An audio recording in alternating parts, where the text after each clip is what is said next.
મિત્રો, આ વિડીયો બનાવ્યું છે તો જે પણ પ્રાકૃતિક ખેતી જે કૃષકો કરે છે પોતાના ખેતરમાં, એ તમામ ખેડૂતોના વિડીયો આપણે મોકલીએ. આ વિડીયો એટલા માટે બનાવ્યું છે કે અત્યારે મગફળીની અંદર જ્યારે વરસાદની સિઝનની અંદર અત્યારે જ્યારે ટ્રેક્ટર દ્વારા પહેરવામાં આવે છે ત્યારે એની અંદર એક થોરિયમ એક પ્રકારનું ઝેર આવે છે. એનો બીજ સંસ્કાર ના કરીએ. આપણે જો કોઈને પ્રાકૃતિક ઓર્ગેનિક કહીને જો મગફળી આપતા હોય અથવા તો એ તેલ કાઢી ઓઇલ કાઢી અને કોઈને આપતા હોય તો એની અંદર ઝેર ના નાખીએ. મેં પદ્ધતિ અંદર ટોટલ શીખવી છે કે કેવી રીતે મગફળીને બીજ સંસ્કાર કરીને ખેતરમાં લગાવી.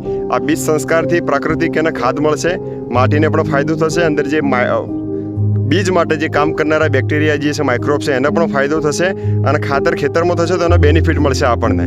એટલા માટે ઝેર ના નાખી. આ ઝેરના કારણે જે પણ ચારો થશે એ પશુ ખાશે અને પશુમાંથી દૂધ, ઘી જે પણ બનશે એમાં પણ આના કન્ટેન આવશે.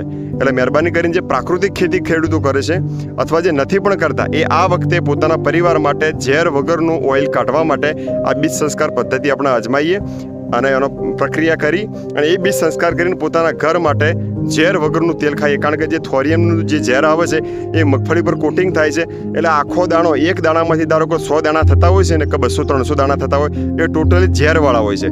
એની ઉપર સૂચના વાંચી લેજો. એ ઝેરથી શું થઈ શકે છે? ડાયાબિટીસ થઈ શકે છે, કેન્સર થઈ શકે છે. ગર્ભવતી માતા ધારો કે ઝેર ખાય તો બાળકમાં પણ વિકલાંગતા આવી શકે છે અને ભયંકર રોગો થઈ શકે છે. એટલે એના માટે આપણે પ્રાકૃતિક બીજ સંસ્કાર કરીએ. આ થોરિયમ જે ઝેર હોય છે એની અંદર બીજ સંસ્કાર ના કરીએ અને આ વિડીયો વધુ ખેડૂતો જોડે આપણે શેર કરીએ.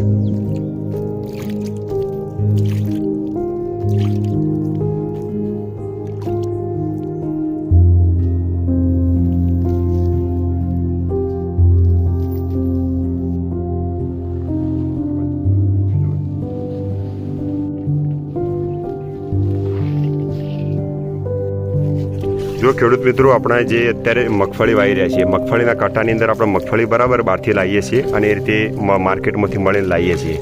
પણ કાંટામાંથી જે પાવડરની થેલી નીકળે છે એ ઉપર લખ્યું છે ઝેર થાઇરમ. હવે આમાં એવું જ કહેવાય છે કે શાના માટે હોય છે? તો ઊંધે એને ન ખાય માટે. તો ઊંધે માટે શું કરાય? તો ગોબર અને ગૌમૂત્રનો પટ મારી દીધો. જુઓ, હવે એની ઉપર રાખ, જે લકડાની અથવા તો છાણની જે પણ રાખ હોય આપણા ઉપર નાખી દેવામાં આવે તો એ ઊંધી પ્રતિરોધક પણ થઈ જાય છે. બીજું રાખની અંદર પોટાશ આવે.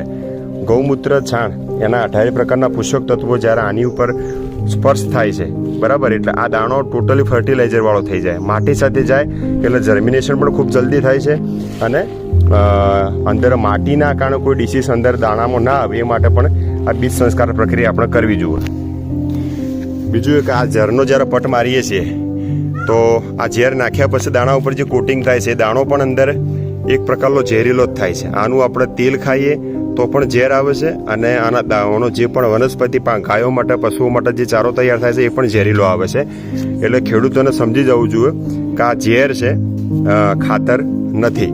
તો મહેરબાની કરીને આપણે પ્રાકૃતિક બીજ સંસ્કાર કરીએ. અત્યારે અમે ખેતરમાં જ્યારે લગાવી રહ્યા હતા તો એની પાછળ પણ લખેલું છે, આપ જોઈ શકો છો કે દૂર રાખવું અને એનાથી શું નુકસાન થઈ શકે, ખતરાનું પણ નિશાન મારેલું છે. તો દરેક ખેડૂતો આ ખાતર નથી પણ એક પ્રકારનું પોઈઝન છે. એટલે ખેતરમાં જાય છે એટલે અળસી આપણે મારે છે અને જીવાત પણ મારે છે. તો આપણે મારવાનું કામ નહીં પણ જીવાડવાનું ખેડૂતોએ કામ કરવાનું છે, બરાબર. ઉપર પોઈઝન ઝેર લખેલું છે. બીજ સંસ્કાર મગફળીને આ રીતે પાથરી દેવાની અને એના ઉપર ગોબર 5 લીટર પાણી લઈને એની અંદર 2 કિલો ગોબર દેશી ગાયનું અને ઉપર 500 ગ્રામ ગૌમૂત્ર એડ કરીને એનો છંટકાવ કરી દેવાનો. દાણો જ્યારે ભેજવાળો થઈ જાય એટલે એના ઉપર આ પ્રકારે રાખ નાખી દેવાની. રાખનું કોટિંગ થઈ જશે અને તરત જ સુકાઈ જાય. લગભગ 15-20 મિનિટમાં સુકાઈ જશે તડકા જ્યારે મૂકીએ પવનમાં, એટલે બરાબર. તો અને આ રીતે ધ્યાન રાખવાનું કે ઉપરથી ફોતરી નીકળવી જોઈએ નહીં. તો આ પ્રકારે બીજ સંસ્કાર કરીને આપણા ખેતરમાં આપણે આ મગફળીનું વાવેતર કરીએ. આનું તેલ પણ ઓર્ગેનિક આવશે અને આનો જે ચારો આવશે એ પણ ઓર્ગેનિક આવશે અને માટીમાં હજારો પ્રકારના જીવજંતુઓ બચશે. તો પ્રાકૃતિક બીજ સંસ્કાર ખેડૂતો આપણે કરે. આ ઝેર અને પોઈઝનથી આપણે દૂર રહીએ.